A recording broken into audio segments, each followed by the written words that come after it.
Hello and welcome to the borehole tutorial in PLAXIS Designer. Today, during the video, you'll learn how to import boreholes from a gINT project file and use these boreholes to generate meshes and consequently the 3D conceptual model for your analysis. So the first step here, we are using PLAXIS Designer. Here's the user interface, and we can see under File, Properties that I've created a model using the metrics unit is where my file is saved under the solution file path. Of course, I'm using the 3D system for this case. I'll click OK. And as an initial step, we need to import the boreholes from the gINT project. So how can we do this? First of all, we can see here the option import in this top dialog, in this top menu.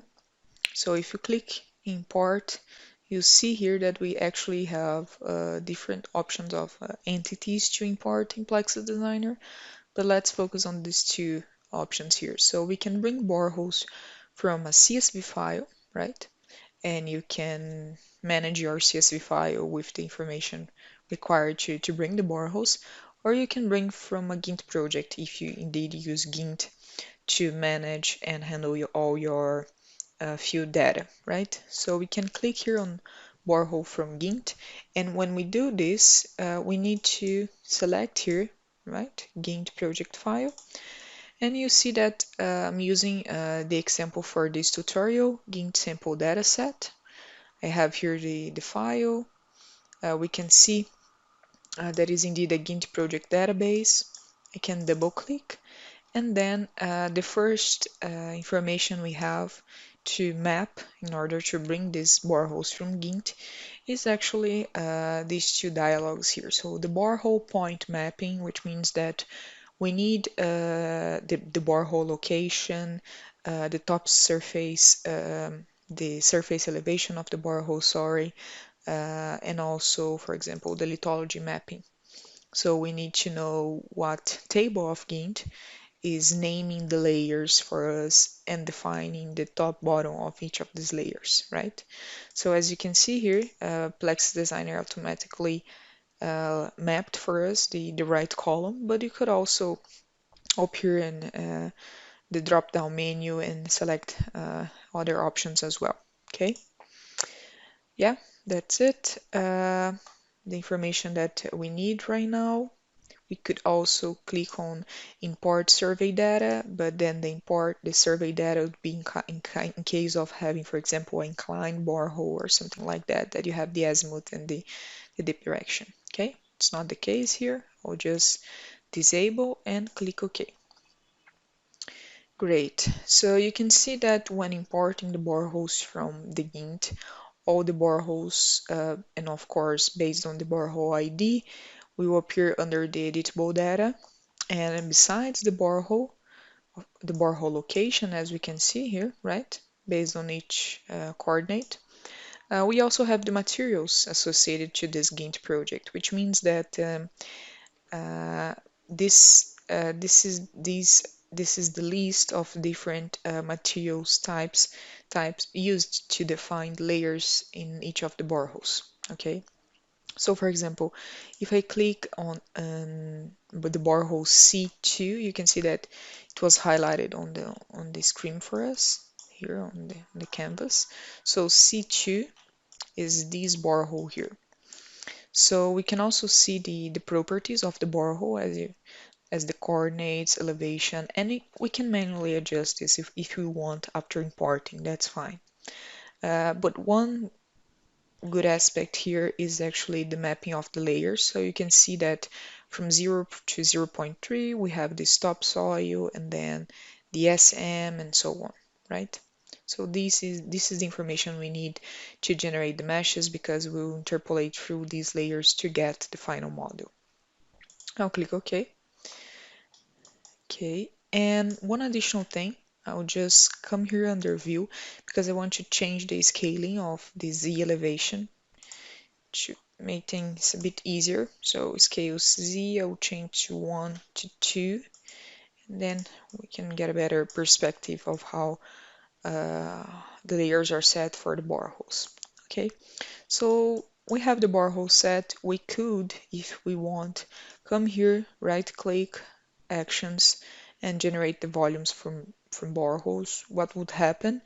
Of course, we would get the mesh, interpolated mesh, obtained from each of the layers interpolation, and also the module volume, if enabling the creation of module volume and region. Okay, so before doing this, okay, we can create a fence panel. Okay, why would we create a fence panel in this case? Well, fence panel are basically an additional option to be added in to influence the creation of surface meshes from the borehole lithology data. So basically, when we create a fence panel, and we can see here new, and we have the fence panel. So basically, when we create the fence panel, the meshing will honor this connection line that will set in the fence panel. So the whole mesh of the model will honor this condition of the fence panel, okay?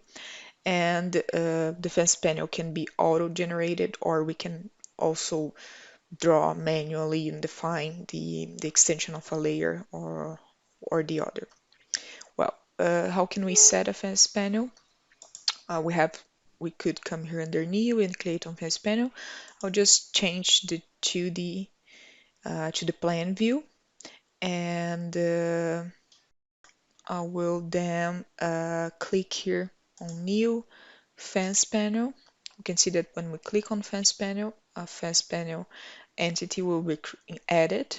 Okay, and we don't have any information related to this fence panel yet. But in this case, we can, for example, add the coordinates of the fence panel. So I could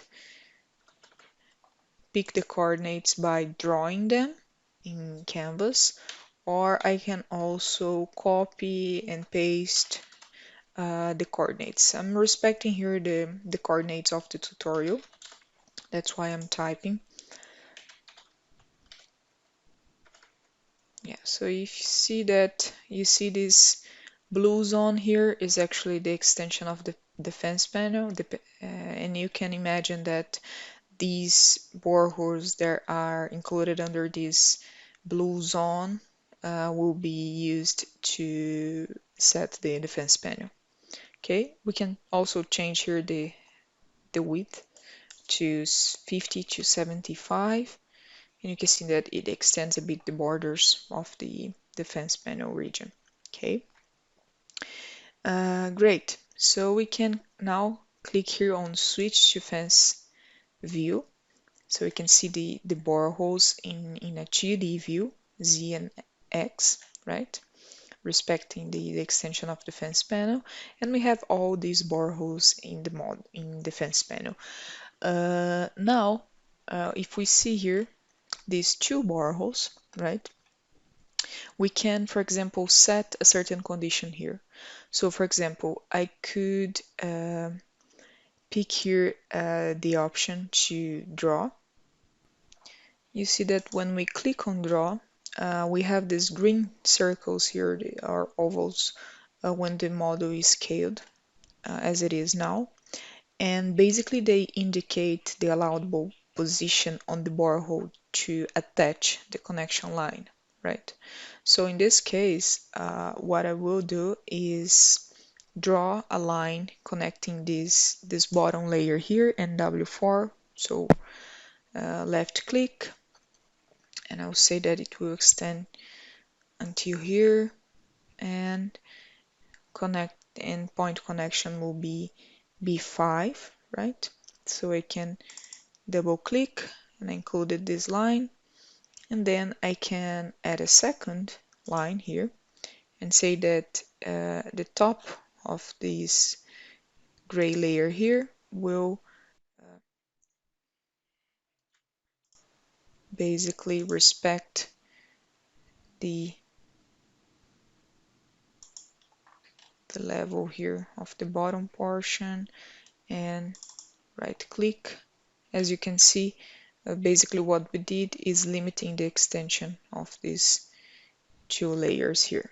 Okay, we could do this for the other layers as well, it's not necessarily, but we have these two conditions as connecting lines, and let's now generate the default lines, so the other lines that it's generating for this fence panel, and as you can see, now the fence panel is respecting the condition that we did here. Okay, and we didn't extend this layer here to the other boreholes. Okay, so let's get back to the 3D view. Okay, we can see the fence panel here in the 3D view. Let me close the properties of the fence panel. And then the next step, we have the fence panel, we have the boreholes. We can then select them, right click, actions, and generate volumes from boreholes. Now the borehole volume generated is respecting the fence panel condition, and also we have here not only the borehole volume indicating the layers, but also the model region, so the limit referring to the borehole, respecting here the limits of the boreholes. And we also have the meshes. So in this case, we have all these 10 meshes generated due to the interpolation of this quantity of boreholes and layers in the model. The next step would be, of course, we could still handle these meshes for another adjustment in the model, let's say including another top topography or handling some kind of surface intersection. But if we want to proceed with this model here to a certain groundwater flow analysis, we can just come under Action, Generate Model, and pick one of the options that we have available here in PLAXIS LE.